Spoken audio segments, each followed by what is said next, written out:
Hello, I'm Doug Muzzio. This is City Talk. Regis Philbin has called him America's only accordion-playing news commentator. Right. Dennis Miller presented him on Comedy Central as the Polka King from ABC News. Good. He's anchored a national news report dressed as a Beatle. He's produced an A&E biography, Soupy Sales, Prince of Pies. He's been called quirky, offbeat, and a lousy accordion player. Hey, wait a minute.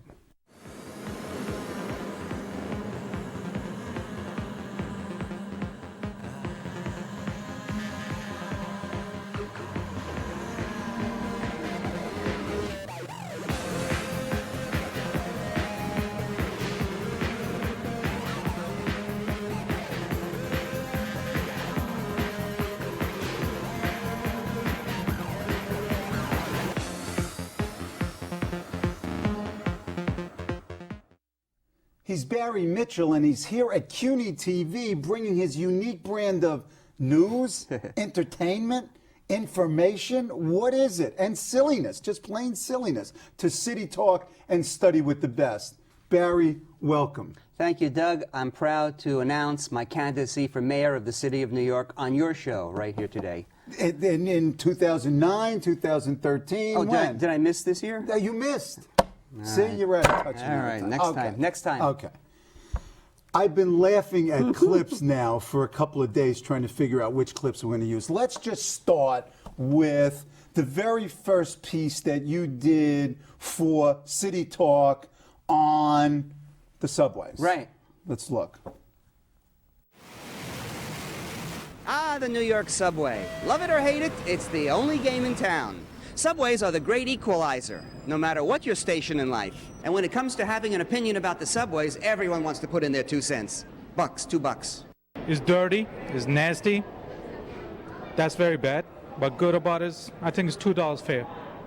It's fair enough. It's a fair fare. Fair enough, fair. The service is terrible. Between the bus and the underground, it's awful. There's nothing on time, they're not clean. It's just very bad service. Are you confused from this New York City map so far? At the moment, yeah. Where do you want to go? We're going to go down to Brooklyn Bridge. Okay, Brooklyn Bridge, open it up, let's see. Okay. You take the H train, H. Are you getting your $2 worth when you ride the subway? In general, the whole picture, yes, because it moves millions of people every day, so they do pretty good when you consider the amount of people they move. Usually I buy the weekly Metro card, and I'm kind of upset that they raised it $2. I think that's kind of a jib, but otherwise, I mean, you know, it's a service that the city's providing, and I understand. On the weekends, there's always service changes, and that's really inconvenient, and I don't understand why they, you know, can have it work during the week, but not on the weekends. I think they should have it working on the weekends all the time. $1 on the batteries. Will they be reassigning you out of this booth soon to walk around, or are you staying in here? I'm staying here. Are you happy about that? Yes. I just feel it's a safer process, especially when someone's hurt or needs activation of the police or EMS and other serious issues going on. And if you're walking around with a burgundy jacket, you look like a maitre d' more than, yes, table for 2? I'm not excited about that burgundy jacket. H train. I'm just kidding you, there is no H train. You know what I like about the subways? Poetry in motion. Here's my contribution. I love to ride the subways, it's true, though you may scoff. I love to see the strap hangers, rushing on and rushing off. Barry Mitchell for City Talk. Barry, this is a terrific example of how offbeat humor can add and make an issue sticky. It's meaningful. Not only you get a chuckle out of it, but it means something. How did you come to this piece? How do we work together here? The formula was created some years ago with a producer of mine named Stephen Cohen at ABC News. Great guy, still a friend of mine. And we wanted to come up with a way to do information and comedy. So we found kind of a way of melding together a little bit of shtick, a little bit of a lot of shtick. Well, it depends on what the piece requires. Different pieces, sometimes it's more information heavy, and sometimes it's just more shtick. I tend more to the jokes. You like the jokes. But I like to get a little bit of information there. And we just shoot a whole bunch of stuff, and you cut together the best 2 minutes. You grew up in Queens. Yes, I did. You grew up in Howard Beach. You went to John Adams. You went to Queens College. How does somebody from Queens, I'm one of them, end up on that side of the table doing what you do? You got an accordion when? Yeah, This is it. Well, like most kids of my era, before the era of electric guitars, you either took piano or accordion. And my parents gave me accordion lessons from the time I was 6. I took to it. I liked it.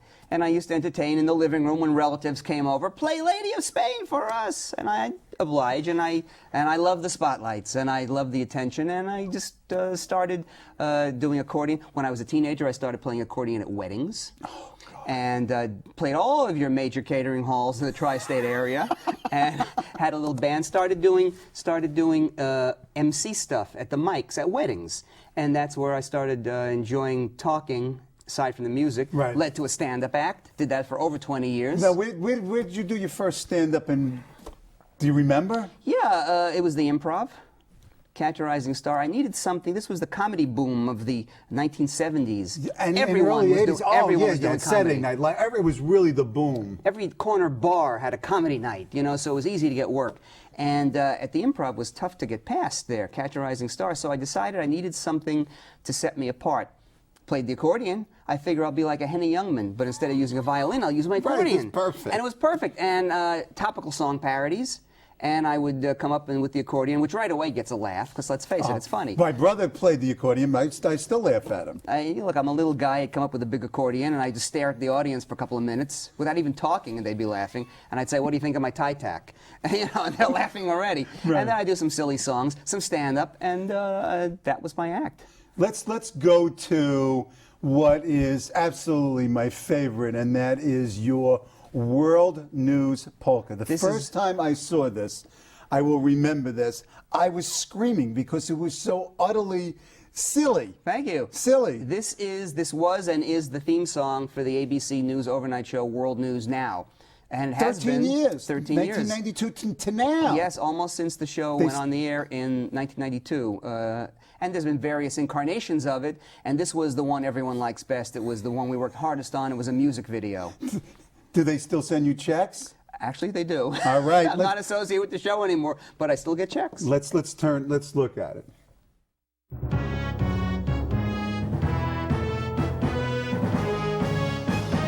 Politics and foreign wars, all the weather, all the scores. That's the World News Polka. Tapes that roll in way too slow, stuff you saw on Koppel's show. That's the World News Polka. It's late at night, you're wide awake, and you're not wearing pants. So grab your World News Now mug and everybody dance. Hey! Have some fun, be a pal, every anchor guy and gal. Do the World News Polka, everybody! That's the World News Polka. Insomniacs only. That's the World News Polka.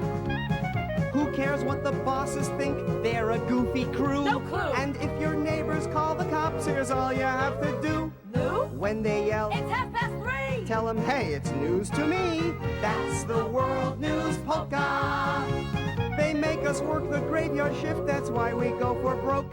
So why not tune in ABC and join our little joke? 5 whole days every week, we're here with a tongue-in-cheek. And the World News Polka, not lip-synced, it's the World News Da, da, da, da. Polka. Yeah! That was Kathy Craig and Mary Phillips, my two wonderful backup singers. How did they react? I mean, that was an offbeat show to start with. And how did that come about? I mean, you rising, I mean, it was just, it's totally absurd. I know. It was, the idea for the World News Polka came about mid-1992. I joined the show about 6 months into its run.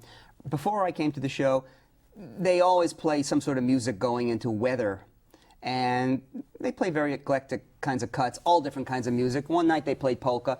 The anchor at the time, the original anchor, Lisa McCree, said, "I hate polka music." Well, they got all kinds of nasty letters, and she was forced to make a retraction. All those, come on, all those polka lovers the middle out of the there. country, they love polka. Come on. And why not?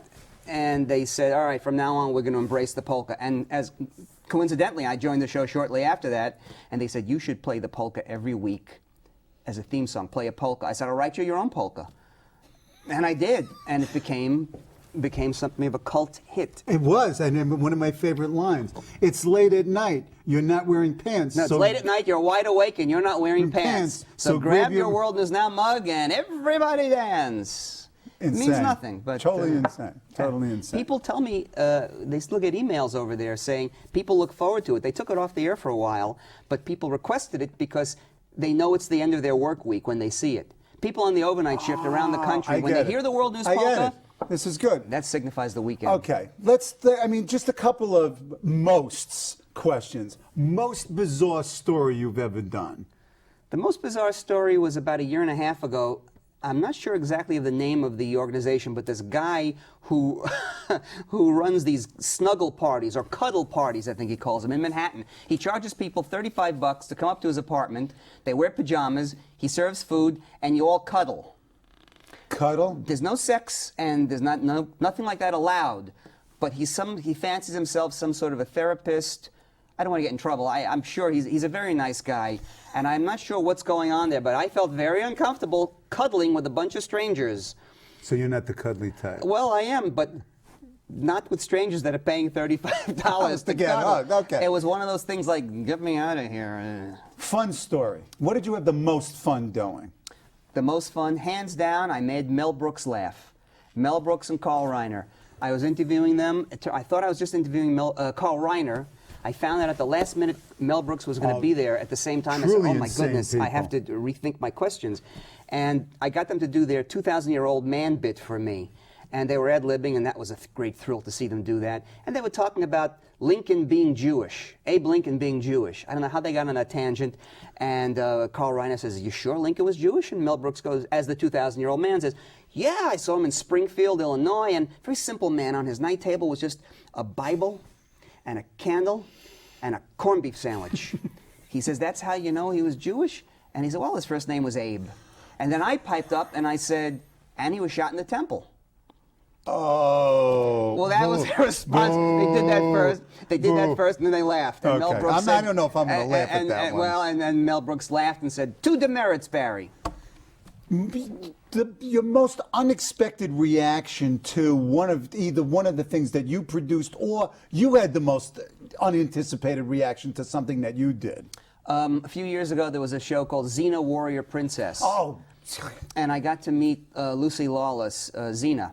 And tall woman. Well, compared to me, she was tall. She's still about 5'10". Yeah, I am standing. That's right. That's what I thought. And she was about 5'10", and I had my accordion with me, and I sang a song to her to the tune of "I Love Lucy," because her name is Lucy Lawless. And the most unexpected thing is she grabbed me and gave me a big kiss and said, "You're a horrible little man." But she loved the way you played the accordion. But she loved it. But she said it endearingly, and that was quite a thrill for me. What skit did you do that you thought was going to be a scream and turned out to be a bomb or not a scream? And what did you not expect to be very funny, and then either when you saw it or other people saw it, it cracked them up? Yeah, the one that did go was I once wrote a piece, and I got the script approved, a fake commercial for Hillary Clinton. This was when the Clintons were in office.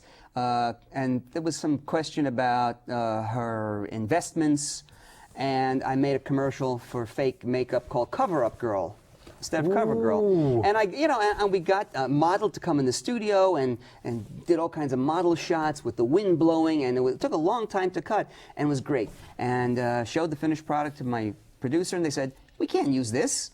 I said, "Well, you approved the script. We can't use this. We'll get in trouble." So that was a great letdown. Couldn't use that. And something that I didn't think was going to get a big rise, but did, I have to think about that. We had James Brown in the studio once at ABC. And I just kidded around with him, and I sang "Papa's Got a Brand New Bag" and a brand new accordion. And he was just watching me dance. It was just silly. Well, silly's good. Okay. I love the song parodies. Let's turn to my favorite song parody, and this was on CNN. Oh, yes. And it's "Leader of Iraq." Let's just turn to it. All right. A dictator, not just dance on his grave. Until then, it feels good to dance. And here at Newsnight, it takes an accordion to do that. Yup, Barry Mitchell's back. It is, after all, Friday. They found him in a spider hole, hairy, dirty, full of lice. You get the picture? Wasn't nice. That's when he fell, the leader of Iraq. He was the looniest of the loonies. Loonies, loonies. A terror to the Shiites and Sunnis. What do you mean he was a terror to the Shiites and Sunnis? But now he's met his defeat, hiding in a hole just south of Tikrit. He's just a shell of the leader of Iraq.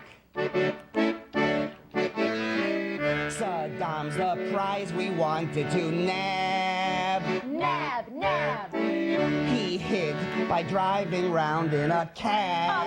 Off duty, no passengers. We carried out his abduction, but where are the weapons of mass destruction? I hope that he'll tell the leader of Iraq.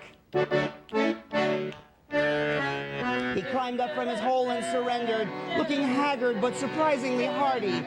And as they drove him away, the ace of spades, he was no longer that tyrannical smarty, but he sure could have used a bath party. Look out, look out, look out, look out! We caught Saddam, though it took a while. This ain't gonna be no Judge Judy trial. Iraqis won't be downtrodden. Now could someone tell me, where's Bin Laden? I'm happy we got him, the leader of Iraq. Leader of Iraq, now he's gone. Leader of Iraq, now he's gone. Bye. There's certain moments I'm just so proud to be the anchor of the program. Have a great weekend. We'll see you on Monday. And good night for all of us at Newsnight. The backup group was just, the backup ladies are just the best. Lynn Pinto and Mary Phillips. Okay. You do food ones. You've done several food skits, and my favorite one is the one you did for the Restaurant Expo at ABC, and you had a very thin Paul Prudhomme. I couldn't believe that it was he. I mean, it was half the size. He was half the man he used to be. Generally speaking, any kind of place where the average public is not allowed into trade shows, corporate shows like that, that's great fodder for me because it involves lots of people that I can kid around with, and very often props, things I can manipulate. So you need people, props, and the gag.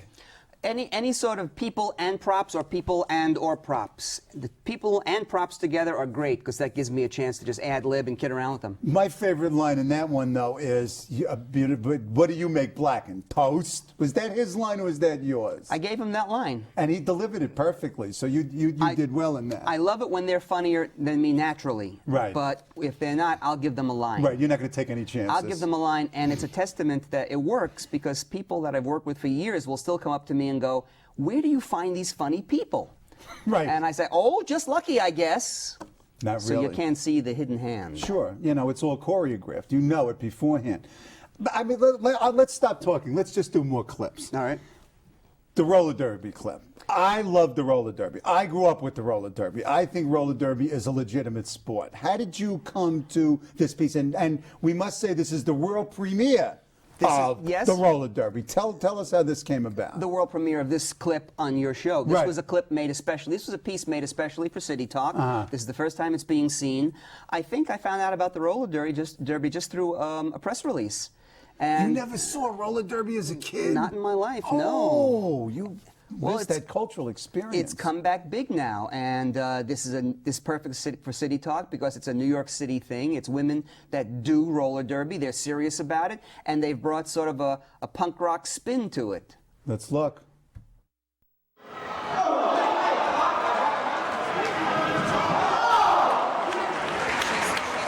What's the attraction of roller derby? I want to watch girls beat the hell out of each other.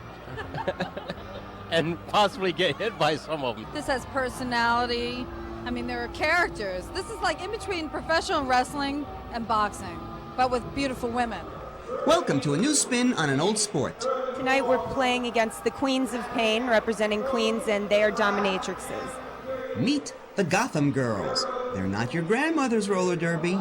I work in the Bronx as a family life sex educator. During the day, I work for a company that repairs computers, so yeah, I'm a nerd during the day. Caroline is a roller derby trainee, is that the right word? Yes, that's right. Fresh meat is what they call us. You're fresh meat. And what does this fresh meat do during the daytime? I am a third grade teacher in Greenwich Village. Roller derby was invented during the Depression, became wildly popular in the 40s and 50s, and all but disappeared by the 1970s. Now it's back with a punk rock attitude and a 21st century cheekiness. It just sort of started very organically here in New York. Two people had an idea to start a roller derby league, and they got together people on Craigslist and said, want to start a league, and here we are today. The rules mostly have to do with the physical engagement. If somebody's out of bounds, you can't hit them while they're out of bounds. The way that it works is the 8 blockers form a pack, and then there's one jammer from each team that are trying to get through the pack. Oh, I work in fashion design. In fashion? Yes, but of course. I made all of our lovely uniforms here today. Who is your audience? We have everyone, from little kids to the old folks. They come out and they have a good time. My family's coming, a huge busload of people from Pennsylvania. My dad thinks it's hysterical. Is there a motto for the roller derby? Is there some sort of overall just saying that they have? Like, can't we all just get along? No, more like get the hell out of my way. It's a pretty New York thing. And stay the hell out of my way. At Skate Key in the Bronx, Barry Mitchell for City Talk. Just talking about Queens. Talk about Queens growing up. You went to John Adams, you went to Queens College. What was Barry Mitchell's life like growing up? Always pursuing a showbiz career in one way or another. I used to play up in the Catskill Mountains with my little band. The Catskills wasn't quite dead, but I killed it off with my trio. I played at the Hayden Hotel, closed after the summer I played there. I played at the Shinks in Fallsburg, closed the summer after I went up there. And always doing something musically or comedy and just breaking into showbiz. Weddings, and started perfecting my stand-up at the mic and introducing the bride and groom. I had the accordion with the amplifier. I was a one-man band. If they wanted to hire me as a one-man band, I'd do that. And the amplifier was a big old tube amplifier, bigger than me. I used to push it up the mountains and the grass, and I came with the mic, and I had one of those early rhythm ace things that sounded like it was drumming. And I had it on a foot pedal, and I'd say, ladies and gentlemen, please welcome, for the first time, is the bride and groom. Here they come. And start playing, and they come walking in. What was your first professional comedic gig? By professional, you mean paid? Yeah, paid. Well, that would be in 1965 at the YMHA in Queens. I emceed a talent show. I got $25 for it. Hey, talk about Queens. What are your vivid memories? We were talking about it. I mean, what do you remember from your youth? Simple. Cross Bay Boulevard. Hey. The Big Bow Wow. Newport Pizza. Newport Pizza is still there. It's the last remaining icon of great pizza. Yes, still great pizza. Bowling alley, Cross Bay Lanes. Yeah, the Cross Bay Lanes used to have my 7th grade dates there every Friday night, and that was fun. But now it's bowling, polkas, and accordions. This is great. You're a type. I should be living in Minnesota, shouldn't I? That's right, and you should be Polish. Are you? No. Okay. Not there's anything wrong with that. No, not at all. But of any of those things. Big Bow Wow's gone. The Pizza City is now a very nice restaurant called Carosello, and but a lot of the old stuff is gone. The golf range, there was a miniature golf range right before the bridge, the Cross Bay Bridge, gone. There was trampolines. You remember trampolines? No. There was actually trampolines there for a while. You can go rent a trampoline for a half hour. And where do you live now? Howard Beach. You still there? Yeah. And you still go to these places? I love it. You're going to buy pizza for me. You got it. Okay. In closing, we send you not only to Manhattan, we send you out there. We send you to Brooklyn, for example. To the boroughs. To the boroughs. I mean, we're borough kind of guys. That's right. And what we get back is this piece from you. A little bit of a surprise. This is a world premiere, and it was a surprise for me as well. Yeah, surprise for me, too. Let's look at it. Hey, finally, I get to do the baseball piece I always wanted to do. We're here in Carroll Gardens. Say hello to Ellie Hanlon, and we're going to talk about the Brooklyn Dodgers. Dredgers, Brooklyn dredgers. We dredge garbage off the Gowanus Canal. I'm Ellie Hanlon, the captain of the Gowanus Dredgers Canoe Club. We're a nonprofit all-volunteer group. We're dedicated to getting New Yorkers out on the waterway and bringing environmental awareness to the beautiful Gowanus Canal. You paddle, and I'll dawdle. Almost immediately when the canal was opened in the 1860s, it stank. So this pump was built in 1911 and it improved the water quality. However, in the 1960s, the pump broke and it remained broken from the 1960s until 1999. You want to go in? No. Can we? Come on, Barry. The canal became known as a stagnant body of water and there was virtually no life in the canal. The Canoe Club actually was founded in 1999 after the Flushing Tunnel and the pump was reactivated. You can see that there's little fish jumping up here, which is a testament to the water quality. What do you hope to see happen to the canal, let's say, in the next 10, 15 years? I'd like to see the water quality become so improved that there's oysters growing again, that the embankments are returned to a natural seagrass state, and I'd like to see people out here using the canal. Ellie, what's the one thing you want our viewers to know about the Gowanus Canal? I want them to know that it's the jewel of Brooklyn and they can come on down here and take a paddle with us. And it's not dangerous and it's not polluted. No, we keep you in canoes with life jackets on at all times. And wash your hands before you eat. You don't have to travel to Venice for vistas that boost your morale. There's romance and sometimes raw sewage on Brooklyn's Gowanus Canal. Barry Mitchell for City Talk. George Washington Plunkett once said, "You can take the boy out of Brooklyn, but you can't take the smell of the Gowanus Canal out of his nostrils." This is it. Watch for more Barry Mitchell at City Talk and study with the best. Barry, you make me laugh. Thank you. Pizza's on me. Oh, you bet.